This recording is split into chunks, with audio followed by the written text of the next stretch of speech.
Good morning student. आज की विज्ञान पीजी महाविद्यालय की ऑनलाइन क्लासेज में आपका स्वागत है। हम लास्ट क्लास में बीएससी फाइनल ईयर मैथमेटिक्स में यूनिट नंबर फर्स्ट कंप्लीट करने के बाद यूनिट नंबर सेकंड पढ़ रहे थे। समूह समाकारिता, होमोमॉर्फिज्म, मोनोमॉर्फिज्म, होमोमॉर्फिज्म, इसके बारे में पढ़ रहे थे, जिसमें हमने समाकारिता के बारे में पढ़ लिया था, अंतःकारिता के बारे में पढ़ लिया था, फिर तुल्यकारिता के बारे में पढ़ लिया था, उसके बाद समाकारिता के बारे में पढ़ लिया था। एक एक की समाकारिता भी पढ़ ली थी हमने और आच्छादक समाकारिता भी पढ़ ली थी। ठीक है, समाकारिता में मैंने क्या बताया था कि कोई भी समूह जी से और जी डैश दो समूह है और एफ जी से जी डैश में डिफाइन है कोई फलन है, तो फलन एफ समाकारी कहलाता है। अलग अलग डेफिनेशन थी, एक के लिए एफ एक एक होना चाहिए, आच्छादक के लिए आच्छादक होना चाहिए, तुल्यकारी के लिए समाकारी भी होना चाहिए और एक एक और आच्छादक होना चाहिए। समाकारी के लिए क्या होता है कि फलन जी से जी में डिफाइन हो और फिर तुल्यकारी हो तो वो समाकारी होता है। उसके बाद बताया था अंतःकारी। अंतःकारी में क्या बताया था, कोई भी फलन एफ जी से जी में डिफाइन हो, ठीक है, और क्या हो उसकी कंडीशन को सेटिस्फाई करे, तो वो कौन सा होता है, अंतःकारिता। ये सब कुछ हमने डेफिनेशन पढ़ ली थी। आज हम इसी क्लास को कंटिन्यू करेंगे यूनिट नंबर सेकंड को और उसकी थ्योरम्स करेंगे। देखो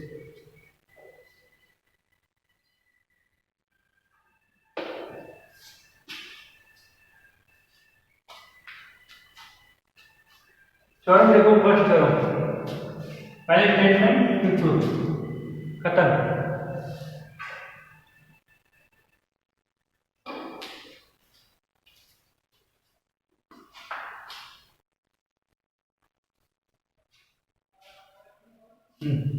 देखो स्टेटमेंट देखो,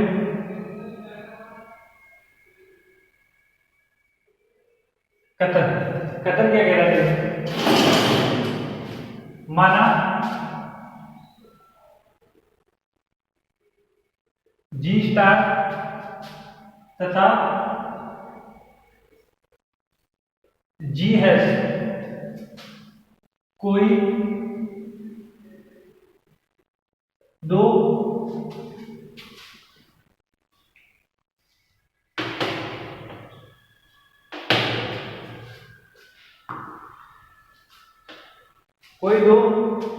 दो समूह है तथा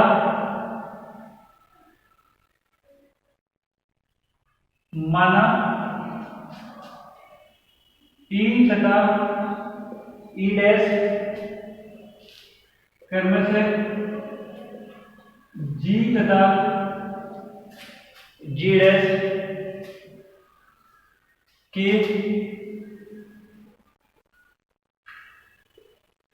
तत्समक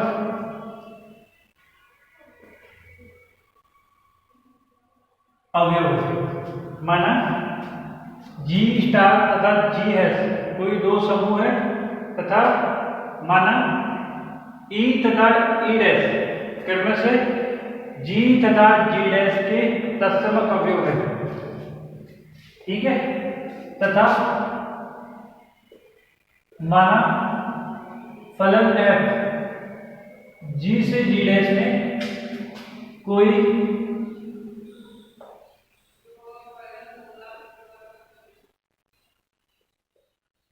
समाकारिता है। माना एफ जी से जी डैश में कोई समाकारिता है, तब तब का मतलब देन प्रूफ करना है। तब फर्स्ट एफ ई मतलब जी का तत्समक अवयव उसका फंक्शन जी डैश में होना चाहिए, यानी इक्वल टू ई डैश होना चाहिए, ठीक है। Second F A inverse equal होना चाहिए एफ ए के इनवर्स में, such that A belong to G. क्या बोला देखो, जी स्टार और जी एस कोई दो समूह है तथा माना ई और ई डैश कर्म से जी और जी डैश के तत्समक अवयव है तथा माना कोई फलन एफ जी से जी डैश में डिफाइन है को समाकारिता है। समाकारिता की डेफिनेशन होता है ना, F A star B equal हो जाएगा F A S F B. ये थी समाकारिता की डेफिनेशन। अभी मत करना सर एक ही थी अच्छा था, वो तुल्यकारिता थी, वो होमोमॉर्फिज्म थी, ये मोनोमॉर्फिज्म। ठीक है, वो तुल्यकारिता थी। ठीक है, देखो आगे चलते हैं।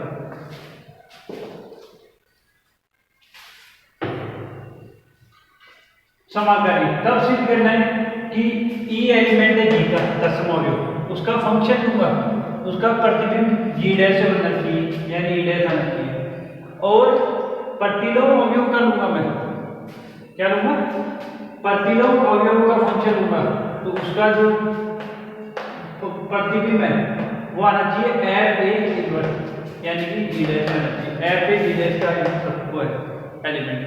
अभी बताया मैंने। ठीक है, प्रूफ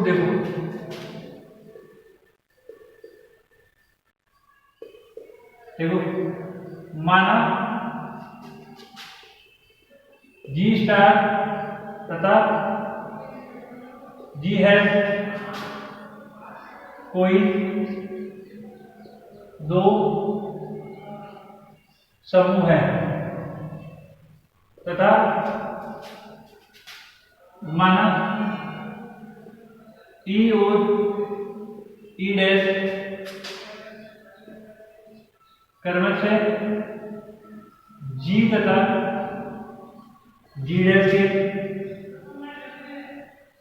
तत्समक अवयव है तथा माना ई और ई डैश क्रमश है जी तथा जी डैश के तत्समक अवयव है। या तो हो गया, तो तथा फलन f जी से जी डैश में समाकारी है, तो f a star b equal होगा f a S f b। कल बताया था मैंने, सच दैट a और b belong to g, a और b बिलोंग टू g और f a और f b belong to g dash. बताया था नहीं बताया थे जी, बताया था यहाँ तक सारा सब कुछ लिख दिया। समाकारी है तो ये f a स्टार b, ये g का एलिमेंट है ना, equal to f a S f b, ये दोनों g डैश के एलिमेंट। आगे समझिए, ये हो गया। तो देखो फर्स्ट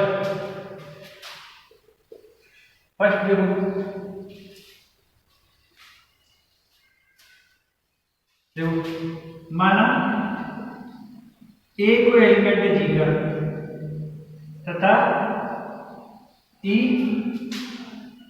जी का तत्समक अवयव है, तो ए स्टार ई वो भी किसमें होगा, जी में होगा।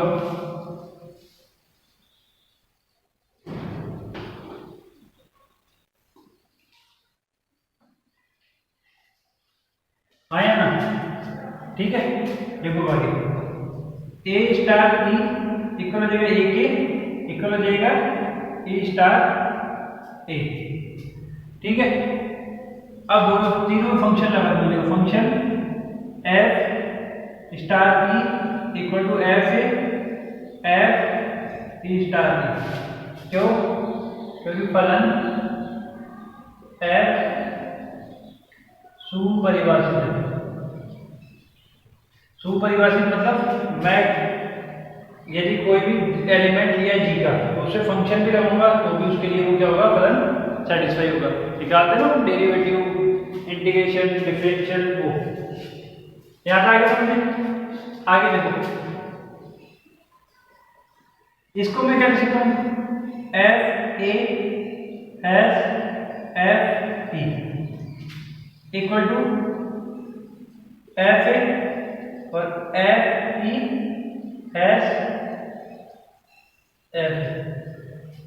इसका मतलब क्या होगा, देखो एफ ए किसका एलिमेंट है, एफ ए किसका एलिमेंट है, ये समझ में है।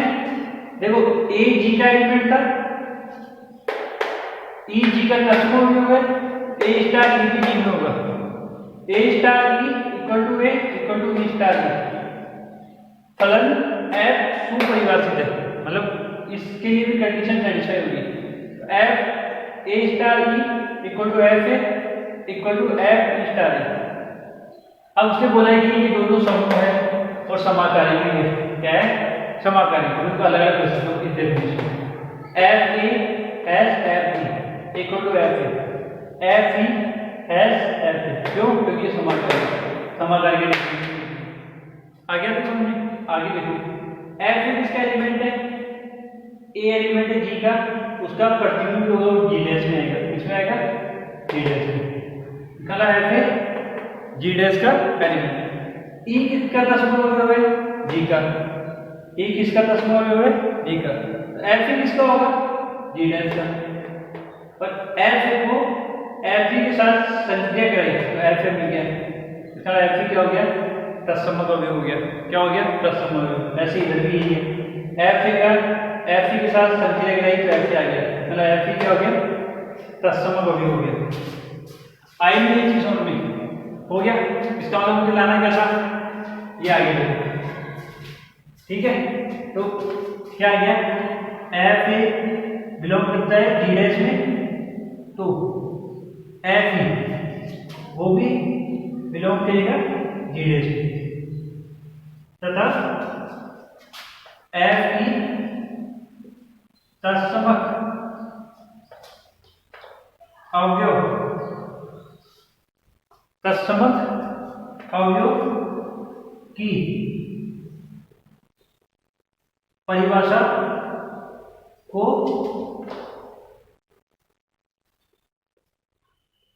प्रदर्शित करता है। एफ ए जी डैश में, एफ ई जी डैश में तथा एफ ई तत्समक अवयव की परिभाषा को परिभाषित करता है। इस वाली को देखो, F A star F E, F E star F A आ रहा है। इसका मतलब क्या हो गया,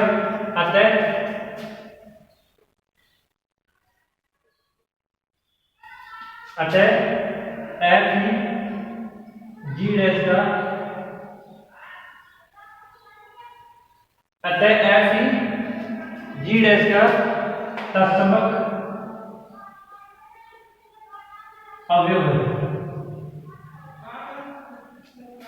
अतः एफ ई जी डैश का तत्समक अवयव है। और जी डैश का तत्समक अवयव क्या बना था, ई कॉम्प्लीमेंट। इसका मतलब क्या हो गया, F E equal to E complement E dash. देखो एफ ई जी डैश का तत्समक अवयव आ गया, और मैंने तत्समक अवयव क्या माना था, जी डैश का ई डैश, ये माना था, तो F E dash equal to. आगे पहला पार्ट समझ में, ये पहला पार्ट हो गया। देखो आया समझ में, एक बार और देखो, स्टार्टिंग थ्योरम में निर्देश समझ में आएगी, ठीक है। देखो एफ जी से जी डैश में समाकारी है। कल की लास्ट क्लास में देखी होगी, समाकारी की डेफिनेशन मैंने बताई थी। क्या बताई थी, एफ ए स्टार बी, ए और बी जी के एलिमेंट है, तो समाकारी से क्या हो जाएगा, F A has F B, ये दोनों जी डैश के एलिमेंट है। अब माना ए जी का एलिमेंट है, ई जी का तत्समक अवयव है, ठीक है ना। मुझे तो इसको बताना है, ई डैश बोल तो रखा ही इसने, ई और ई डैश, जी और जी डैश के तत्समक अवयव, क्योंकि जी और जी डैश दोनों क्या है, समूह है, ये जानेगा। इसका मतलब ए स्टार ई इक्वल हो गया ए के ई स्टार ई के, तीनों में फंक्शन लगा दिया, क्योंकि फलन एफ सुपरिभाषित होता है ना। यदि ए बराबर बी दिया हुआ है तो मैं एफ ए बराबर बी एफ बी होगा, यदि फलन सुपरिभाषित है। आई चीज समझ में, आगे देखो, यहाँ तक आगे समझ गए। अब देखो इसको मैंने क्या लिख दिया, ये जी के एलिमेंट है, इसमें ये डेफिनेशन लगानी पड़ी। देखो F A has F E equal to F A equal to F E has F A. देखो ये एफ ई जो देखो एफ ई, इसकी मैंने एफ ए से संक्रिया कराई, एफ ए आ रहा है इधर, एफ ई की एफ ए संक्रिया कराई तो एफ ए आ रहा है, मतलब एफ ई क्या है, तत्समक अवयव है। ई किसका एलिमेंट है, जी का, तो एफ ई किसका होगा, जी डैश होगा, और ये तत्समक अवयव की परिभाषा को प्रदर्शित करता है। इसका मतलब क्या हो गया, एफ ई जी डैश का तत्समक अवयव है, ये तो इसलिए, और जी डैश का तत्समक अवयव क्या बना था, ई डैश, यानी एफ ई हो गया ई डैश। ये इजी थ्योरम इंपॉर्टेंट नेम जानना। अब करेंगे हम सेकंड पार्ट।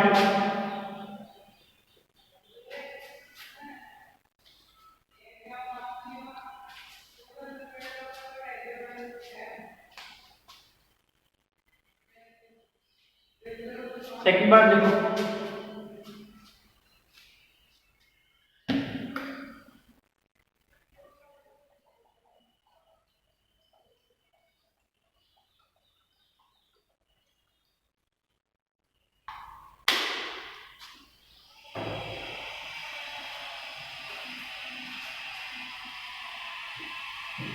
देखो माना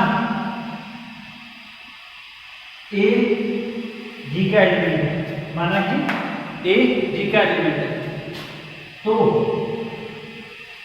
ए के लिए एक अद्वितीय प्रतिलोम अवयव ए इनवर्स जी में इस प्रकार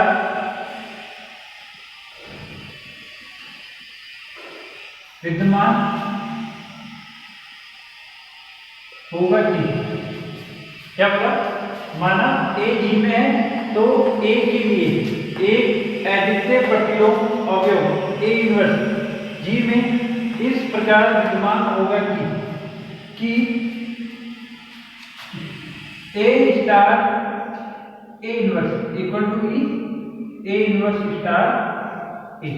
पढ़ रखी चीज तो वही वापस फंक्शन लगा दो, F A star F A inverse, ये एफ ई इधर, ये क्या करती है गलत, एक साथ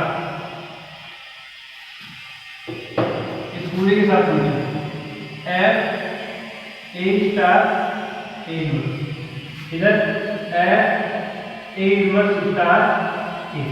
देखो A star inverse equal to E A inverse star A, तो F A star inverse equal to F E equal to F A inverse A star.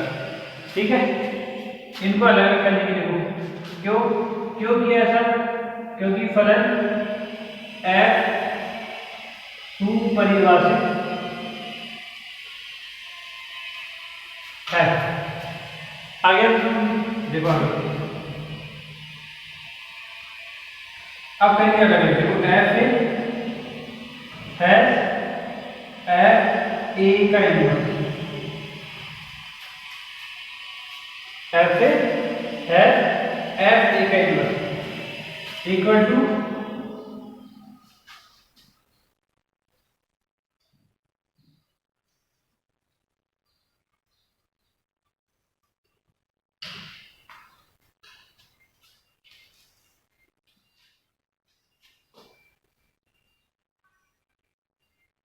ठीक है, ऐसे मत लिखो इसको, वैसे बाद में प्रूफ करेंगे ना, ये दोनों को इक्वल लगाना ना अपने को।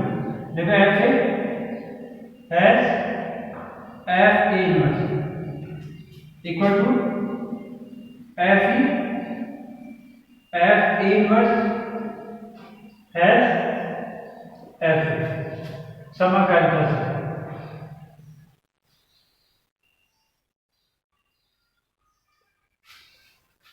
F inverse equal to F E F A inverse equal to F A तथा F equal to E dash G dash का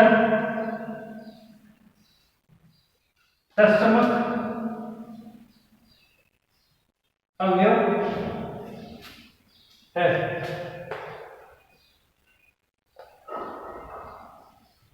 F equal to E dash G dash का तत्समक अवयव है। इसका मतलब क्या हुआ?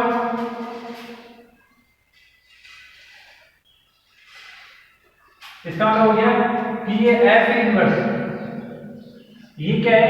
अब इधर समझना देखो, जी डैश की बात हो रही है, एफ ए की बात करूंगा, किसकी बात करूं? एफ ए की। तो इसका प्रतिलोम अवयव कैसे आएगा? इस पूरे का इनवर्स आएगा नहीं आएगा? अरे ए का ए एलिमेंट है जी का, तो ए इनवर्स होता है इसका प्रतिलोम अवयव। एफ ए भी जी डैश का एलिमेंट है, तो एफ ए का पूरे का इनवर्स वो क्या होगा? उसका प्रतिलोम अवयव होगा।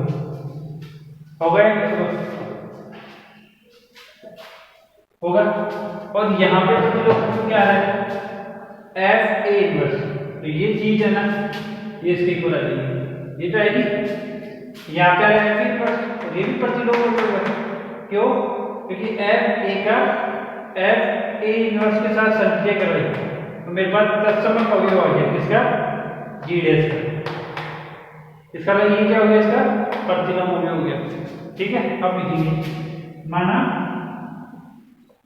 एफ है जी का अवयव है, तो एक एडिटिव अवयव, एक एडिटिव प्रतिलोम अवयव,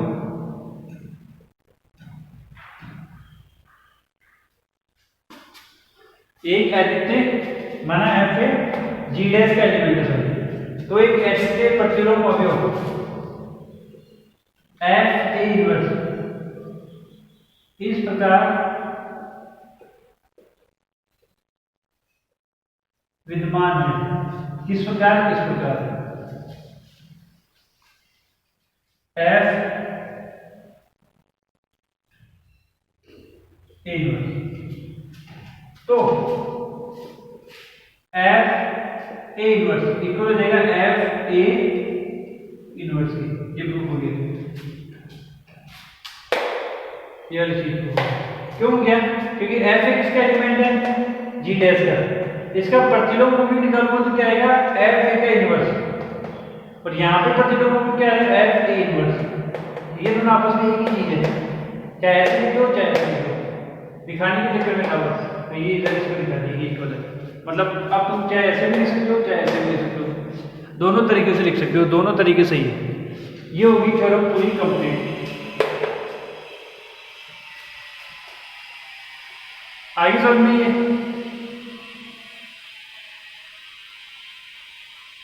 इसका स्क्रीनशॉट लेना चाहो तो ले लो, फिर आगे चलते। ये फर्स्ट थ्योरम थी, इंपॉर्टेंट थ्योरम थी। अब धीरे धीरे आगे बढ़ेगी और इंपॉर्टेंट थ्योरम करेंगे, सुपर इंपॉर्टेंट भी करेंगे, मोस्ट इंपॉर्टेंट भी करेंगे। फर्स्ट थ्योरम, ठीक है। एक चीज हमेशा ध्यान रखना, फर्स्ट एग्जाम्पल फर्स्ट थ्योरम हर बुक से करके जाना है।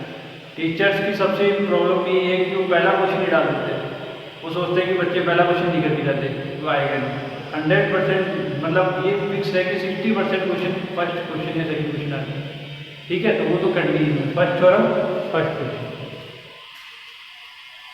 ठीक है। चले आगे देखो,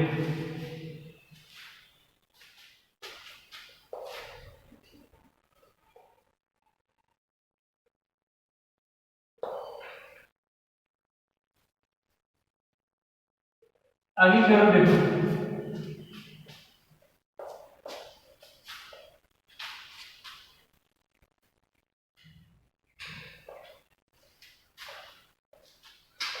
अगली थ्योरम से पहले वो एक डेफिनेशन पढ़ेंगे।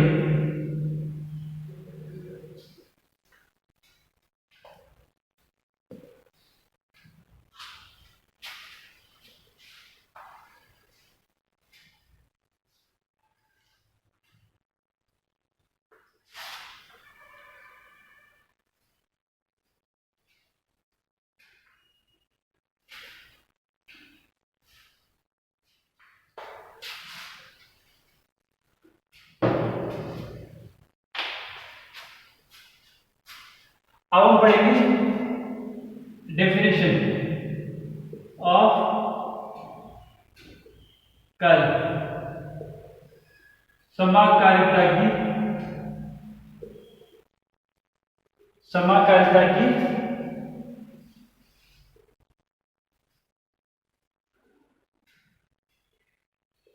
अष्टी, समाकारिता की अष्टी पढ़ेगी। देखो क्या होती है समाकारिता की अष्टी यानी कर्ल। डेफिनेशन देखो, माना जी स्टार तथा जी डैश हैज दो समूह है। डेफिनेशन लिखा हुआ ना, माना जी स्टार तथा जी डैश है दो समूह है तथा ई और ई डैश क्रमश से जी और जी डैश की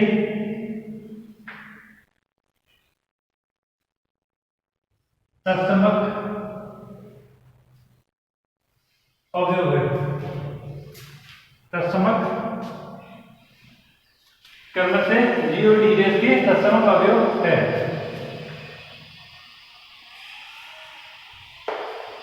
तथा फलन एफ जी से जी डैश में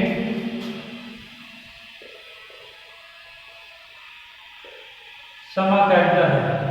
क्या है समाकारिता? तब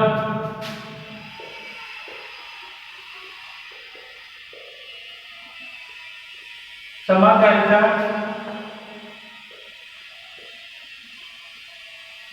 की अष्टी को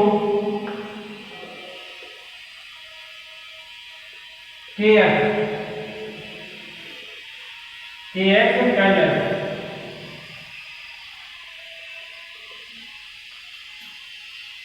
द्वारा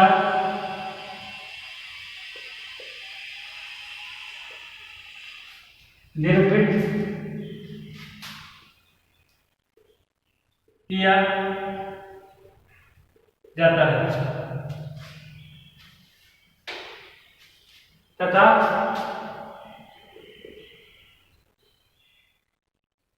कर्ल इक्वल टू एक्स को एलिमेंट है, इसका एलिमेंट है जी का, तो एफ एक्स इक्वल टू ई।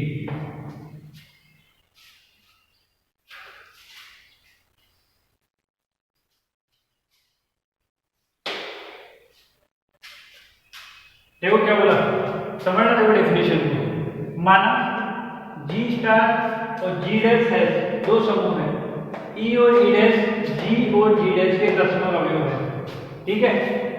तथा फलन एफ जी से जी डैश में समाकारिता है, तब समाकारिता की अष्टी को कर्ल एफ द्वारा निरूपित करते किया जाता है तथा कर्ल एफ जो है ना उसको किससे दिखाते हैं? देखो कर्ल एफ किससे दिखाते हैं? एक्स को एलिमेंट है, यहाँ पे जो भी एलिमेंट दिखते हैं वो ग्रुप में आ जाते हैं, ठीक है।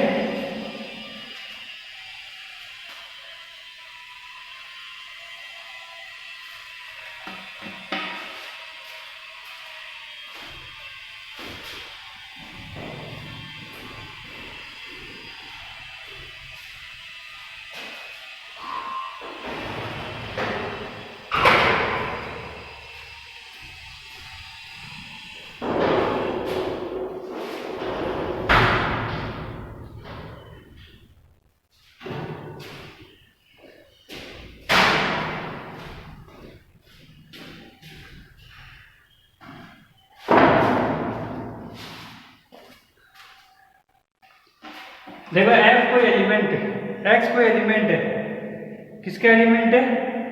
जी का।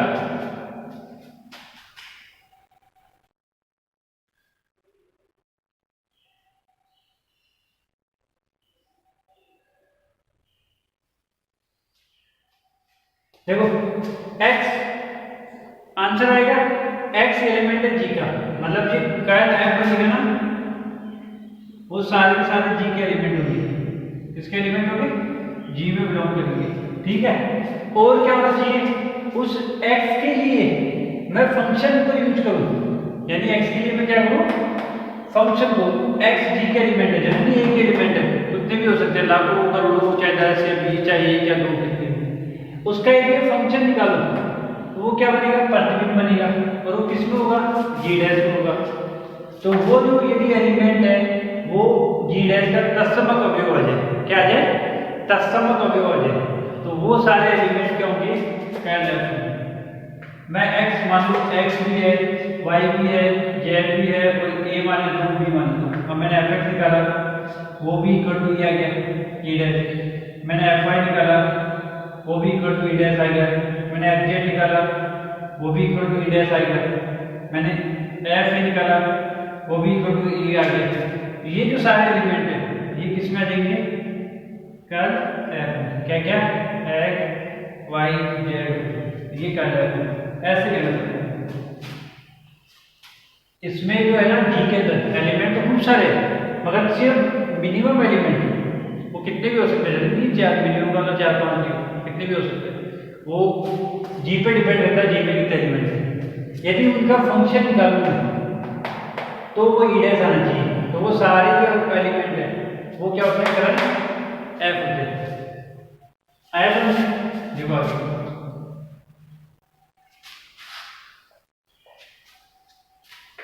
समझना बात को आगे। क्योंकि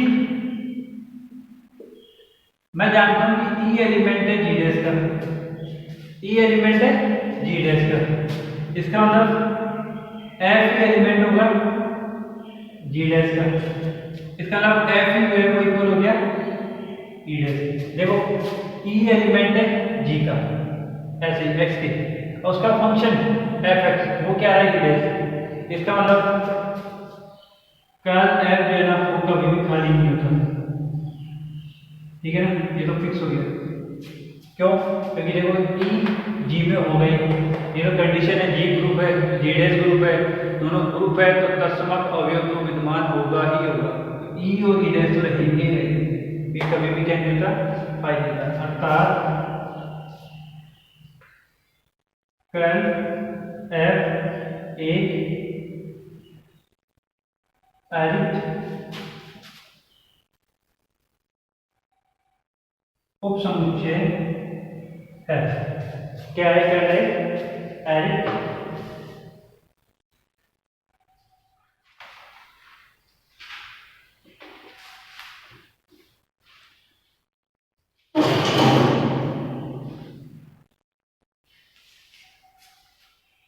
अर्थात कर्ल एफ एक एरिक उपसमुच्चय है, और कर्ल एफ सारे जी के होते हैं, तो कर्ल एफ जी का एक सबसेट है। आया समझ में? ठीक है, एक नॉर्मल डेफिनेशन और लिख लो। यदि ए को एलिमेंट है जी का, ये तो है, तो एफ इक्वल टू होना चाहिए ई डैश। ये क्या डेफिनेशन है? यदि ए जी का एलिमेंट है तो एफ ई डैश के इक्वल होना चाहिए, एफ ई डैश के इक्वल तो ए जी का एलिमेंट है। दोनों तरफ सेटिस्फाई की चीज आई नहीं, चीज समझ में? ये आगे स्क्रीनशॉट ले लो इसका, फिर आगे चलते हैं।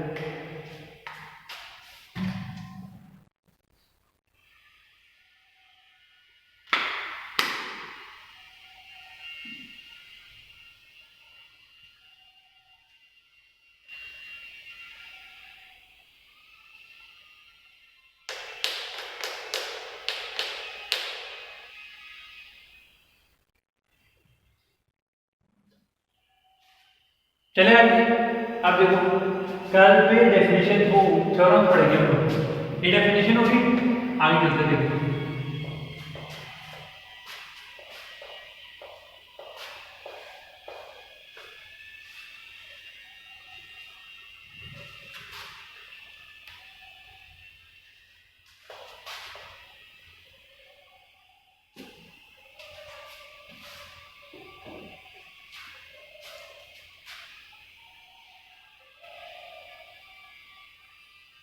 चले आगे, देखो नेक्स्ट थ्योरम देखो,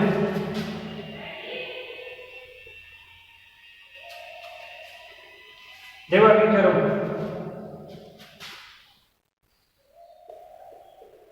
क्या कह रहा है, यदि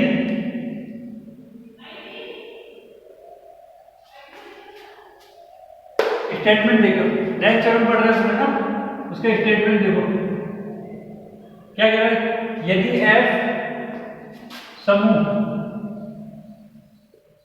जी से जी डैश में एक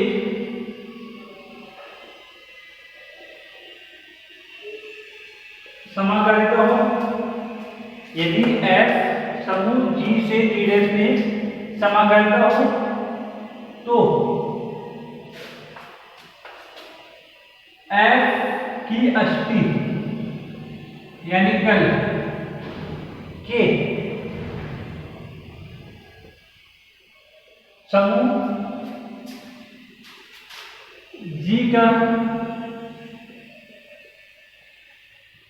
उपसमूह होता है या होती है।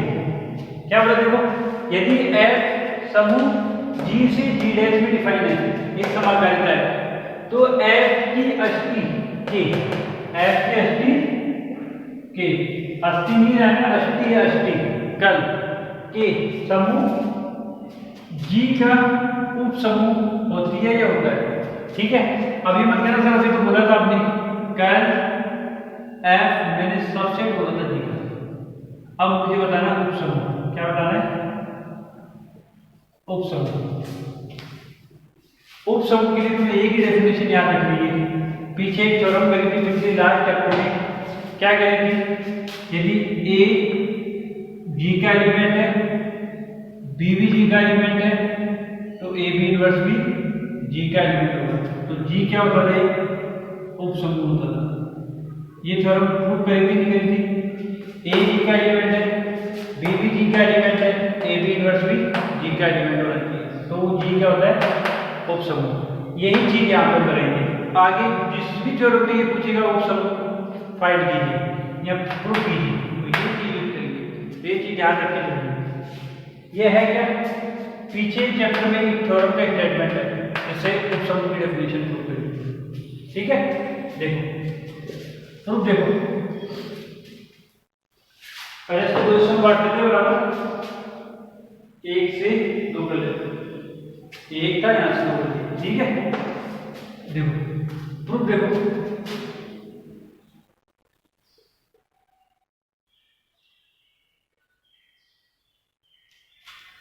प्रूफ क्या कहता है, प्रूफ ये कह रहा है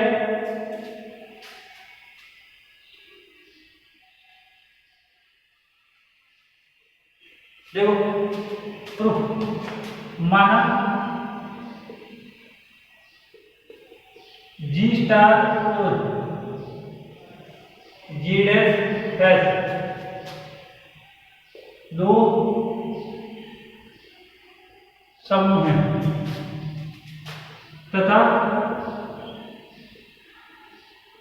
फलन एफ जी डैश में, जी से जी डैश में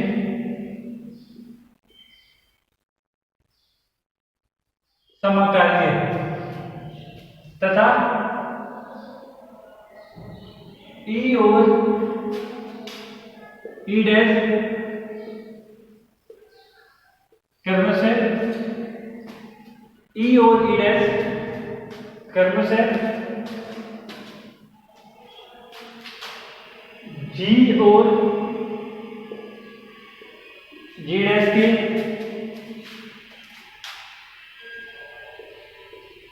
तत्समक अवयव है तथा फलन एफ की अष्टी की है।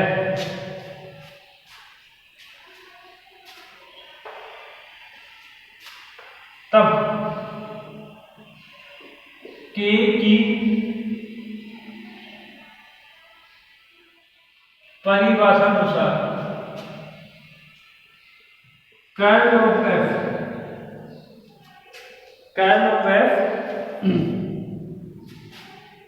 ये तो सब कुछ जीवन में लिखना ही है। कर्ल ऑफ एफ इक्वल होता है सच दैट एक्स जी का एलिमेंट है तो एफ एक्स इक्वल होगा ई डैश के, and F E belong to E dash. So English में क्या हो गया ना, curl F X X belong to G, F X equal to E dash and F E equal to E dash. इसका मतलब क्या हुआ कि curl F not equal to 5 और curl F subset of G, अतः कर्ल एफ एक एरिथ समुच्चय है।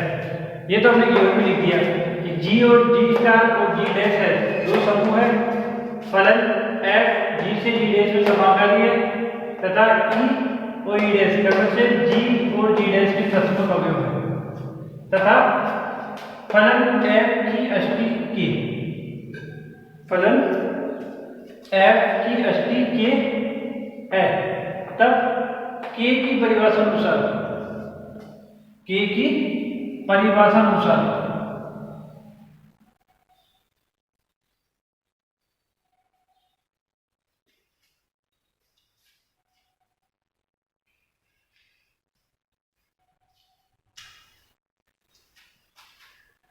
Curl F X X G का एलिमेंट है, F X equal to E dash and F equal to E dash, curl F not equal to 5।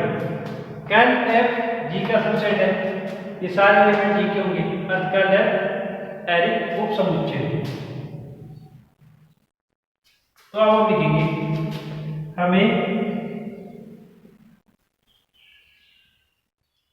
सिद्ध करना है कि हमें सिद्ध करना है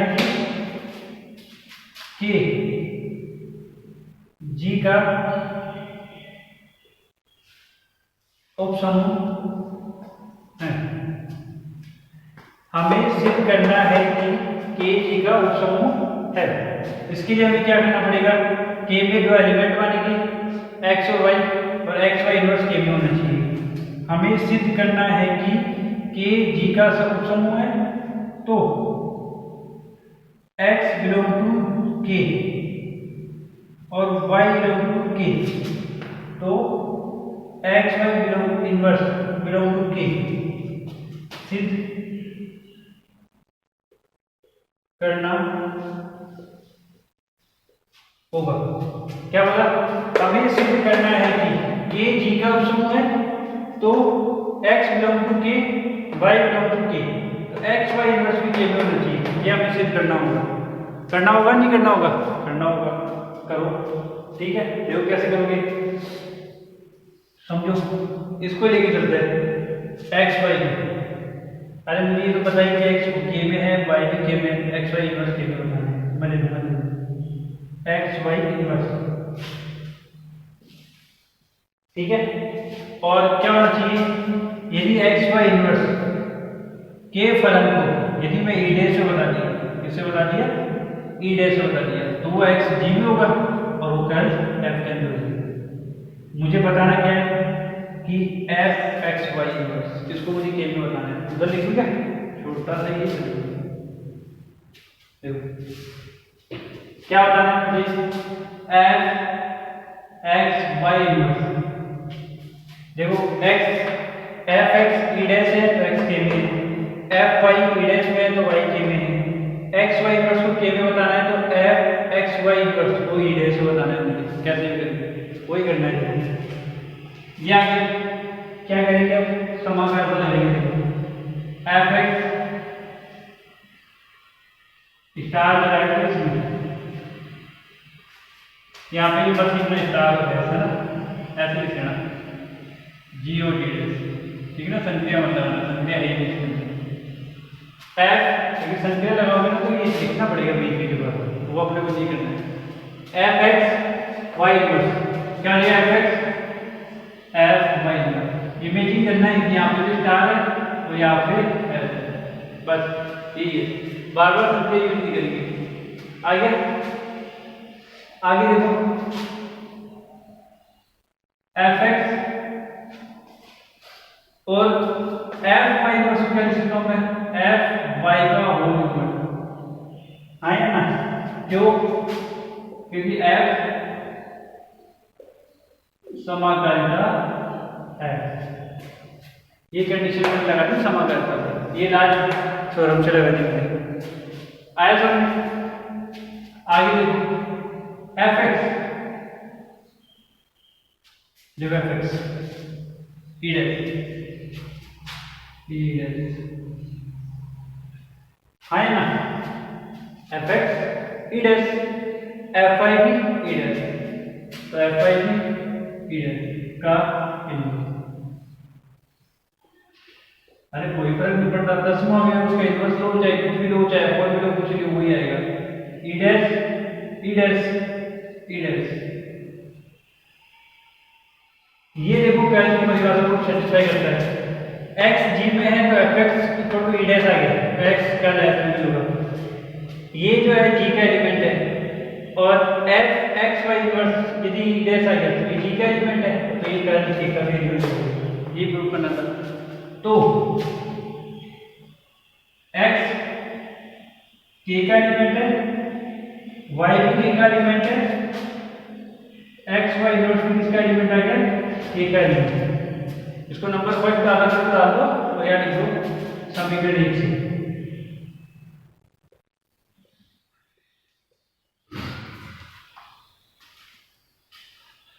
आइए आगे समझिए, तो अतः के जी का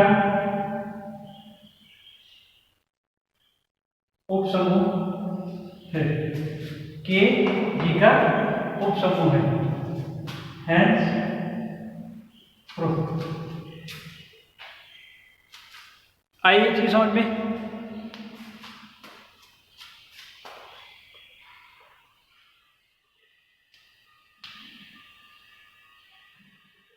ठीक है। ये हो गई छोटी थ्योरम की, ज़्यादा इंपॉर्टेंट नहीं है, मैं फिर भी कर लेना, अच्छी थ्योरम में काम आएगी आगे। आगे समझ में, इसका स्क्रीनशॉट ले लो।